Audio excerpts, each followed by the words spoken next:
Hold on, Justin. All right, here we go.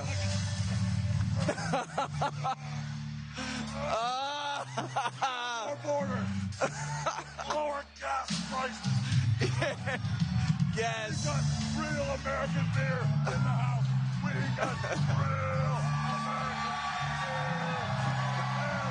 And we've got Trumpomania, brother. We've got Trump. January the 20th, 2024 is Inauguration Day. We are swearing Donald Trump in on his second term to President of the United States, and one specific wrestling media site cannot handle it. Bodyslam.net writes an article. The title of said piece is, "If Wrestling's Taught Me Anything, It's That the Bad Guy Sometimes Wins." This is by Nick Perkins. A large majority of this article is actually wrestling related, as he's talking about times where the bad guys actually won in wrestling and disappointed everybody. But then at the end, of course, he uses Donald Trump as a modern day example. So he says, this is near the end of the article, so if you want to read it, you can. I'm not reading this whole entire thing to you. He writes, there are other examples of this in history of professional wrestling. Countless stories told in the ring ended with the villain getting his or her hand raised. And in many ways, these stories prepared us for what has happened in the real world. The best kind of art is the art that imitates life, and the real world has seen countless examples of the villain coming out on top. On Monday, January the 20th, 2025, another villain will come out on top. Like the very best bad guy wrestler, this villain is a coward and a liar and a thief. He built a career on taking advantage of people, exploiting them, and lining his road to success with their bodies. I thought we were getting rid of Joe Biden. Joe Biden is leaving, sir. Okay, let's get back to this article. He says, I'm sorry, I just had a pop-up. He says, he manipulates. He surrounds himself with sycophantic douchebag yes men. He takes shortcuts. He pouts when he doesn't get his way. He is vindictive and narcissistic, sociopathic, and apathetic. He hurts people. That's all. He hurts people because he can. He does it because there have rarely been consequences.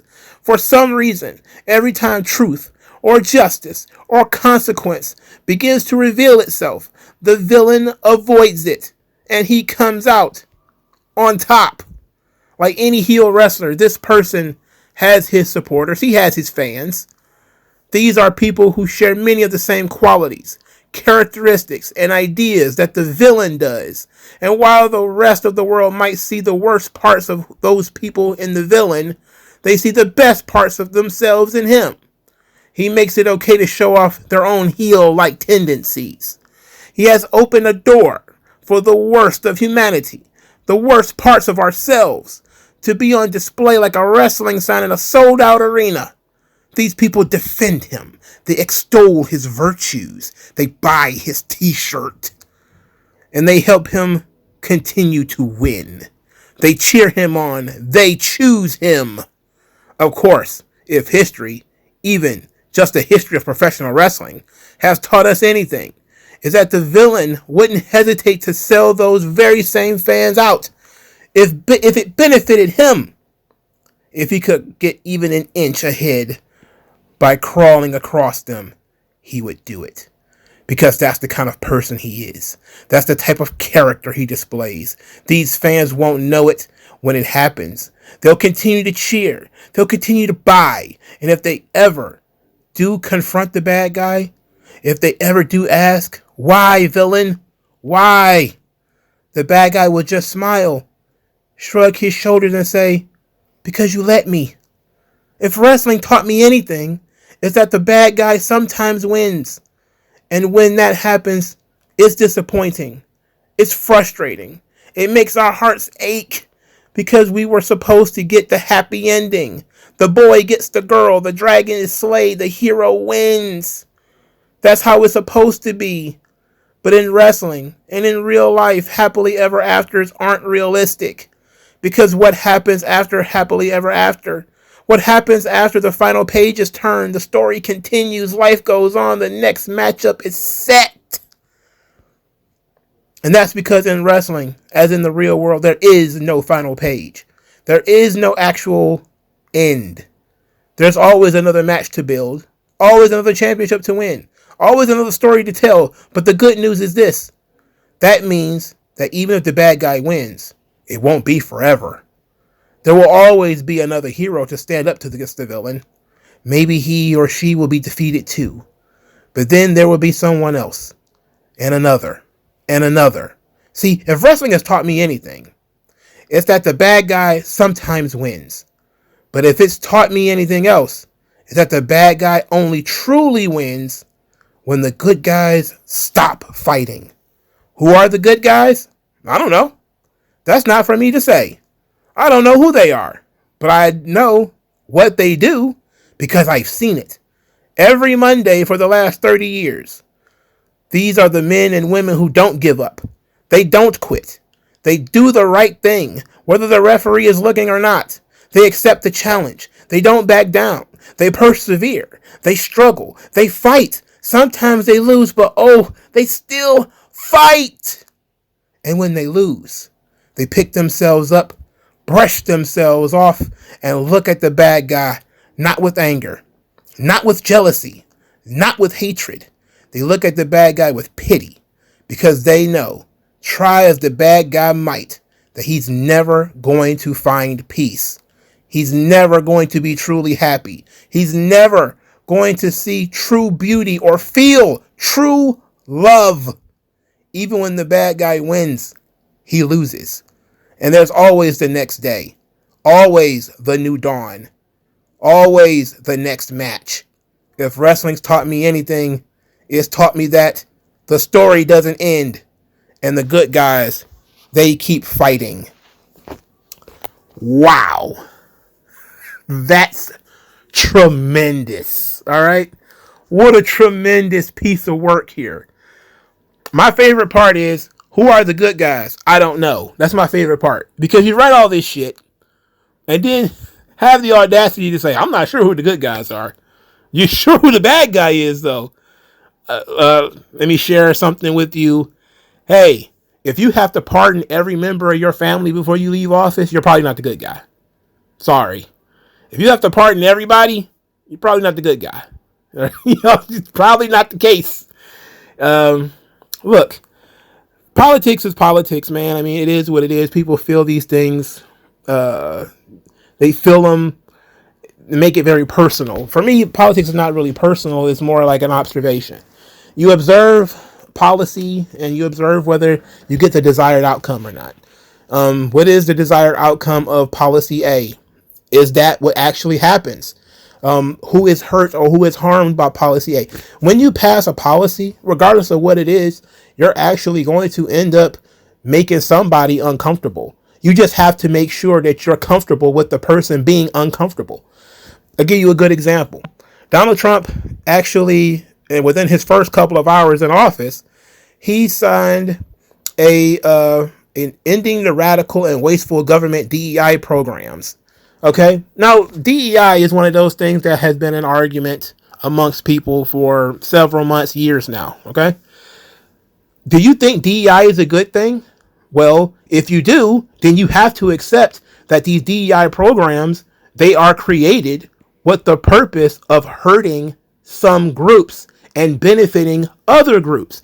Your argument is just, I'm okay with benefiting those groups, and I'm okay with the groups that are being hurt. And you find some justification for why you think that way, and that's really the be all end all of it. If you're upset about Donald Trump or whomever, politician A, you don't even have to use Donald Trump's name, writing a policy that harms, let's put it in quotations, one group over another, then what they're telling you is they are privileging or they find value in something over something else.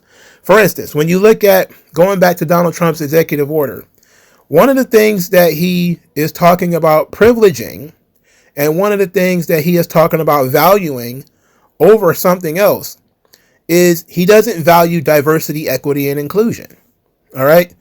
What he's saying is that he values other things. And one of those things is listed in the executive order. It says, quote, federal employment practices, including federal employee performance reviews, shall reward individual initiative, skills, performance, and hard work, and shall not under any circumstances consider DEI or DEIA factors, goals, policy mandates, or requirements. Basically, he looks at it from the perspective of you can privilege groups of people, races, genders, whatever, nationalities, or you could privilege individuals. So somebody's saying that I'm choosing to privilege individuals and reward individuals because those are the people who work these jobs rather than privileging groups. That is not actively going out to hurt any group. What they're actually doing is saying, I value individualism and individual merit more than some checking off of a box, which most people do if you actually explain it to them that way. Would you rather have the best person in the position, or would you rather just have somebody in the position and we just kind of pick and choose of the, who knows if how qualified they are to have the job, but we just got to have a black lesbian with one leg in this position. In reality, nobody thinks that way. People who privilege DEI, they naturally believe that the people who get those jobs based off DEI initiatives are still qualified to have those jobs. But there's no guarantee that they're qualified to have those jobs because their individual merit was not taken into account. The first thing that was taken into account was their gender and their race. And once you have the gender and race are the first two things that they take into account, you can't possibly have the most qualified person for that job. It's just not possible. You're not going to come to the right answer because you're already demanding that you limit your search by gender and race. So Thomas Sowell said it best. There are no solutions in politics, only trade-offs. All right? This is the best way to think about politics in general. I suggest, regardless of how you whether you're a Republican or a Democrat or independent, just realize every time you make a decision, you're saying, I value X over Y. And it doesn't make the other person evil unless they're actively trying to hurt somebody, which is what this guy is talking about in this article, that he hurts people. He's actively trying to hurt. No, he's just trying to correct, mistaken rules and mistaken orders or whatever, because you have to, as a human being, create a hierarchy of things that you care about. It's just, you can't care about everything equally. It just won't, the world does not allow you to operate that way all the time. So especially if you're in government, you're supposed to actively put in position things that help the most people, right? Having somebody who's competent and knows the job is what's beneficial for the most people. It's not going to benefit black people to not have a black person there. It doesn't benefit black people for a black person to be in that position anyway, because 9 times out of 10, they don't even care about that job. So that should tell you right there that DEI isn't really about helping black people. Any black person who lost a job because of the DEI initiatives being removed, it didn't help me or hurt me at all. Because for starters, I didn't have the job. Secondly, I didn't lose the job. Third, I didn't know who the fucking person is who got the job. Fourth, I don't know where they're going after they leave the job. So who the hell, how is that benefiting me? How is it hurting me? How is it harming me? It doesn't hurt me or harm me at all.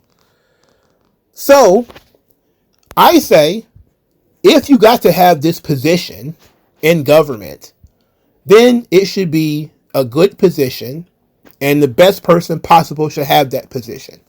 If you think that it should just be a black person in that position or it should just be a Korean in that position, look, God bless you. But I think you're wrong.